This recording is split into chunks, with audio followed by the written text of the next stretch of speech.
At long last, Surroundead 0.8 pandemic update is now in the experimental stage, which means we get to check it out. So the patch notes have been released on Steam that you can check out yourself. I'm going to go over them and also find the new changes in the game so that I can actually show you guys. So the first big change is that the game has upgraded from Unreal Engine 5.3 to 5.6. You might notice a little bit of difference in the graphics as well. They did add screen space and lumen space, global illuminations. There's better reflections, a little bit better lighting. All right, we're going to start with the private bunker on the map, which could be identified by this tree over here, not far from the trader safe zone. Before, it used to be placed a little bit more over here. Now we've got it over here, and there is quite some differences about it. I'm not going to get into it too deep because I don't want to spoil stuff for everybody, but you can see if you've been in here before that there is quite the difference, not only in size, but in terms of content inside the bunker. Down here on the map is FOB Bravo. It was just kind of a little surrounding area with a teeny bunker and a boulder, and you can see they've changed that quite a bit also. More of the same. It looks to be quite a bit larger. Holy jeez. This is quite a bit larger than the private bunker and what FOB Bravo used to be. There's also a new infection system where zombies can grab players and infect them, so we need to find cures now. If you get hit enough, I guess. So I'm not sure if it needs to be an actual animation of them grabbing you or if they can just hit you and you get scratched. I do know, however, we can enable in the debug menu the infection state, which you can see here on the left side and then on the bottom letting us know that we are infected. Now that meter is going to fill up, and eventually once it reaches the top you will die. I'm not sure how long it takes, but judging by how much it's moved so far, I'm going to assume that it's probably a pretty good amount of time to find a cure. Now, speaking of the cure, you're going to need to find an infection cure, either find or make. And if we click right click and use, the state goes away. In the crafting table, you can craft an infection cure, which you're going to need a syringe casing and 2 infestation samples. I'm assuming you can kind of just go find the syringes at medical locations or in medkits found all throughout the map, and then the infestation cure. So here we can see if we've destroyed an infestation, you can get the samples, which is going to make progression very interesting. Now, like I said, I don't know if they actually have to grab you or if they can just swipe at you to get infected. I tried getting swiped 10 times and all I did was almost die. So we'll have to see how that affects things. They have added new behind the scenes player skeleton and animations, so movements are going to be a little bit different depending on what thing they changed, I suppose. If we're looking strictly at movement, there is a little bit of change. I don't know how apparent it is to you guys, but you can see the player movement is a little bit more fluid. It appears the zombies might have a new one as well. Let's see, if we use a med kit. Oh. Hey, look at that. What about bandages? Hey. That's pretty nifty. It also does mention that zombies react to damage and some objects will now block them from hearing beyond it. So like if you're underground or they're underground or whatever, basements and stuff like that. It does have listed that there are new point of interests on the map. Here's one here. Let's actually go there. I think we did get a screenshot for this before. This would be the log cabin. Look at that monster. This is the Valley Lodge. It's an interesting spot. I'm assuming this is also new. I don't recall seeing this driving past this many times. Green Valley campsite. Yeah, if this isn't new, it's updated. I don't believe those were the house models used before.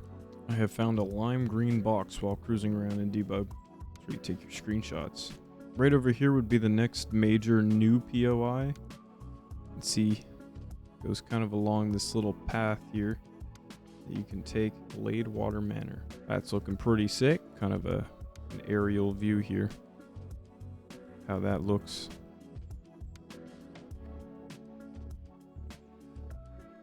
That's pretty wicked, man. I think it fits very well. And it's making up for some unused space. Not that everything needs to be super crowded, but there are 2 new vehicles added to the game as well. One of them would be an older police car, and the other one is an APC. So this is what the APC looks like. Looks like the military trader that you find all around the map.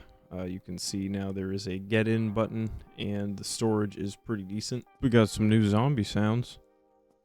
Oh, oh, never mind. It's a new zombie type. This is the screamer, kind of terrifying. I'm assuming its purpose is to absolutely draw everything your way and get you screwed.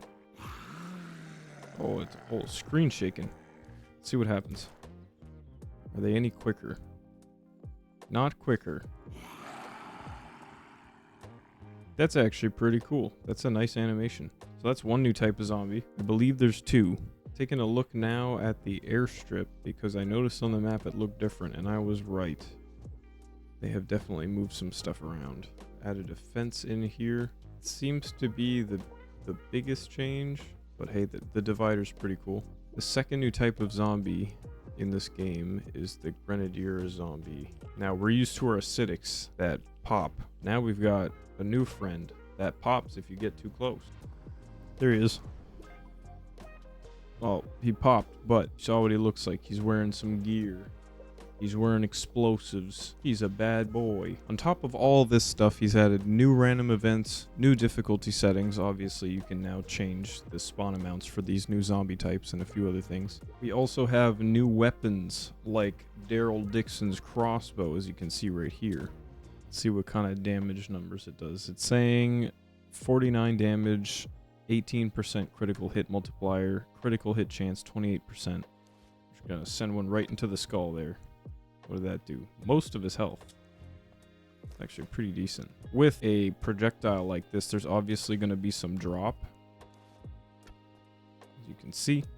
So you will have to lead your shots a little bit in order to get them to land. So there's new fish added to the game with the catfish and the crawfish. Both don't do you much good if you don't cook them.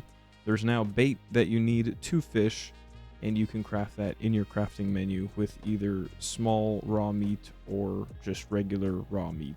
Cooked variants of these actually don't give you all that much for hunger, so they are going to be worth more selling than they will be worth eating. Unless you've got no other food, this is still a great option. But you can see cooked crawfish sells for $50, whereas the raw sells for $35, and raw catfish for $30, and cooked for $45. The next change is that laptop quests now save their progress and don't disappear after exiting the game. So before, if you found one of those laptops and you scanned it, it would give you the location of a special crate or container you could find on the map or information towards something else. And if you left the game having scanned it, you would lose where it was on the map. And even if you went to that location, it wouldn't be there anymore. Improved / less annoying interaction when entering, repairing a vehicle, etc. So we're going to spawn a vehicle and try it. Well, I can't seem to figure out what the difference is, but to be honest with you, I didn't really feel like there was such a huge problem. I know that some vehicles were a little bit harder to fill the gas in just because of like where the gas tank actually was, and then the repair, unless you're using like the buggy, for example, where you have to actually fix it from the back. That's all just stuff you learn though. Weather is now more random, which means you're not going to get so much of the same thing in a row. I felt like it was pretty diverse, although it did storm a lot in my playthroughs. They also fixed towing when using the rear of a vehicle. Not really sure exactly what that means. Maybe that just means that there's less chance of you going glitching flying all over the place. They fixed the depletion of batteries, that being if they were running out too fast, or also if they would just randomly run out of battery or not have any charge even though it says 100%. That was quite annoying, but thankfully that's fixed, and a lot of more quality of life changes in the works as well. Obviously there's a bunch more changes coming, and some that have yet to be discovered by anybody else, so we're all gonna have to play and figure things out. I haven't decided yet if I actually want to tackle this in a playthrough, if I want to wait for it to become a stable version before actually really getting into it. Let me know in the comments what you guys are most excited for change wise and what you could expect to see coming. Or if you found any of the new stuff yourself. Try to get this up the same day the update came out, but if I wasn't able to, it'll be the day after for sure.